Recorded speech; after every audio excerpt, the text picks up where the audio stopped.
Hey all, it's Mr. Allen back again with another video. Welcome to the channel. Any support you would show would be much appreciated. And with that, let's get right into it. Today we're going to be talking about a little rambling video about an old school game called Dragons Dogma. Dragons Dogma is an old school game I played a lot on the PS3, I remember correctly. And it's like a medieval kind of like RPG. It's made by Capcom, a Japanese developer. So it has that like Japanese touch to it, kind of. The main premise of the game is you're this dude that is the dragon ascendant. You're blessed by a dragon, basically. You get crazy, interesting, unique powers because of it, related to dragons. And in the game, you're going and you're doing medieval things. You're going and you're fighting goblins and you're fighting beasts and chimeras and different dragons and using and learning different powers and learning your unique powers and learning what being the ascendant is and trying to bring the world to peace and um, prosperity. Ultimately, trying to end conflict and whatnot within the overarching world, and that's kind of what the ascendant does. And overall, while I don't, and it's been a while since I played the game, and I want to talk about it because of all the hype for Dragon's Dogma 2. And I did play the game a lot back in the day. I almost completed it like 3 full times over. Maybe a little more counting the times I didn't finish it. So to say I played a lot of it, I played a lot of it. The game was really fun for this reason. It had a lot of great gameplay and mechanics to it.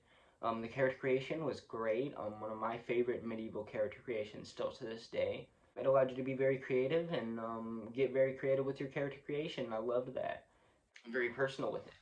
And the way you could just hit the pawns and just insert your own little cast into this world that they made is just awesome to me. And you basically got to make your own little campaign, your own little medieval campaign. And while their story was pretty good and very interesting medieval wise, like I said with the Ascendant and the dragons and all that, and there was a lot more going on, just like medieval politics and whatnot, a lot of that. Not to mention in-game characters that you get to learn about, and plenty of side quests and whatnot, plenty to do that way, and countless dungeons and little stuff like that, and places to visit, items to grind for, armor sets, stuff like that. It has all your normal RPG stuff to keep you busy that way, and that's really awesome. And I hope in Dragon's Dogma 2 they just improve that stuff, to be honest, because really I feel like that's one of the main things that it lacks compared to other games. Well, at the time of its release, I felt like it was ahead of its time because it had a lot more of that stuff than your average game. Then now certain games have definitely kind of blew it under the water a little bit, like the amount of stuff you can do in games like Final Fantasy VII Remake, and just how good that looks. But I will say, like, overall, that game for the time of its release had a lot for you to do, lot for you to grind for. And overall, if you sat there and started making goals in the game and stuff you wanted to do and get, you could spend a lot of time and waste a lot of time.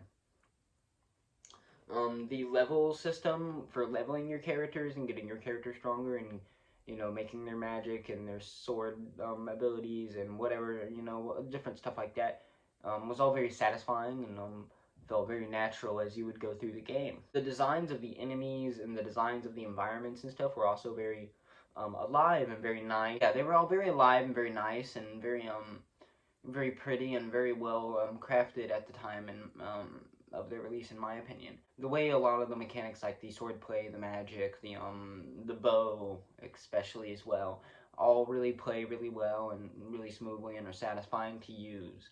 And again, my favorite part is that you just get to make your own little campaign, use your own little pawns, pick your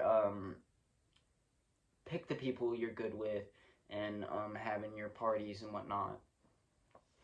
And to an extent, you even get to kind of choose how your quest line goes, other than your of course your main quests.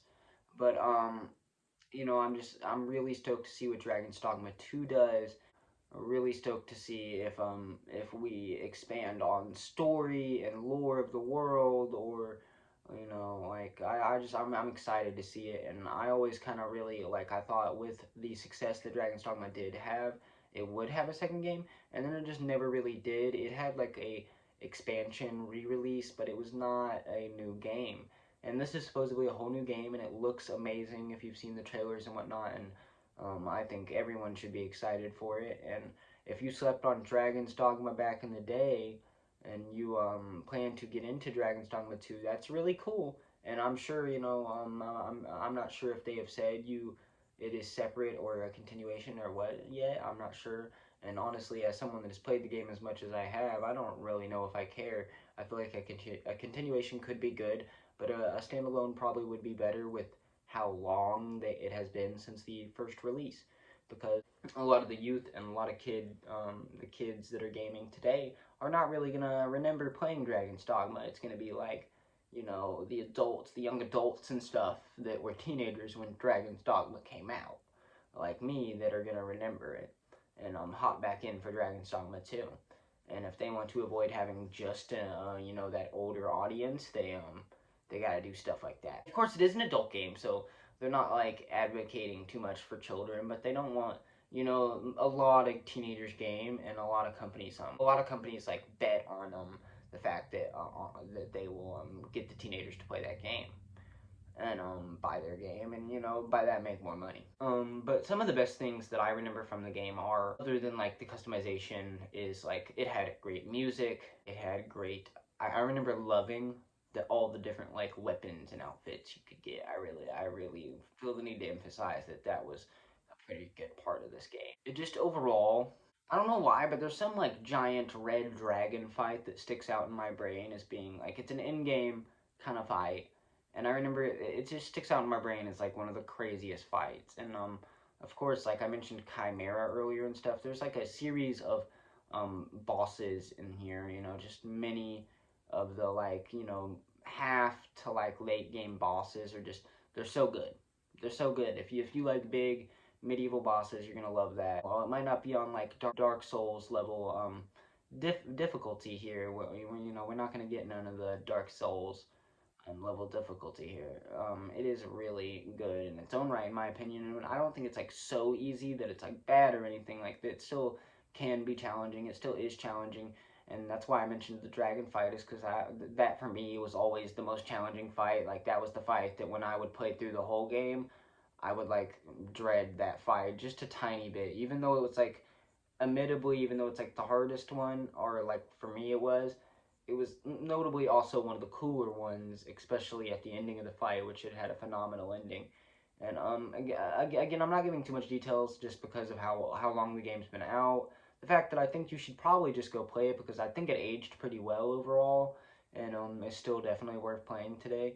I don't know what they're selling it for. I guess on a personal level, I probably wouldn't spend more than 20-25 bucks on it personally. It is a really good game. If you can get it on a good discount, probably scoop it up. And I just needed to ramble about it for a minute because I'm uber super excited for Dragon's Dogma 2.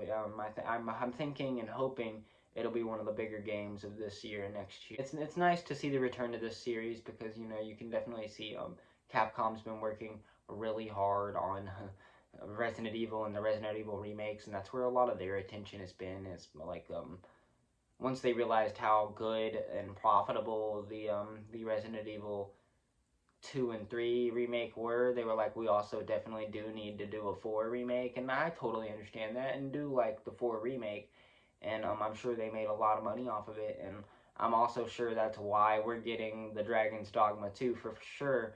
So good call on that part, but I'm glad it made the cut. I'm glad Dragon's Dogma 2 got put in to Capcom's schedule because we've been waiting for this one, and I'm a huge Capcom and Resident Evil fan and Devil May Cry fan, and now I'm a Dragon's Dogma fan, and I just want them to keep doing and making these properties that I can continue to be a big fan of. And I genuinely think anyone that likes a good role playing RPG, some dragons and whatnot, you know, um, some good magic, all that, this is your RPG, this is your game, and you should check it out. Let me know if you've already played Dragon's Dogma, what you think about it down below, and if you are excited for Dragon's Dogma 2. Let me know what you're most excited about and most hoping for down below. With that, that'll be the whole video, and y'all have a great day.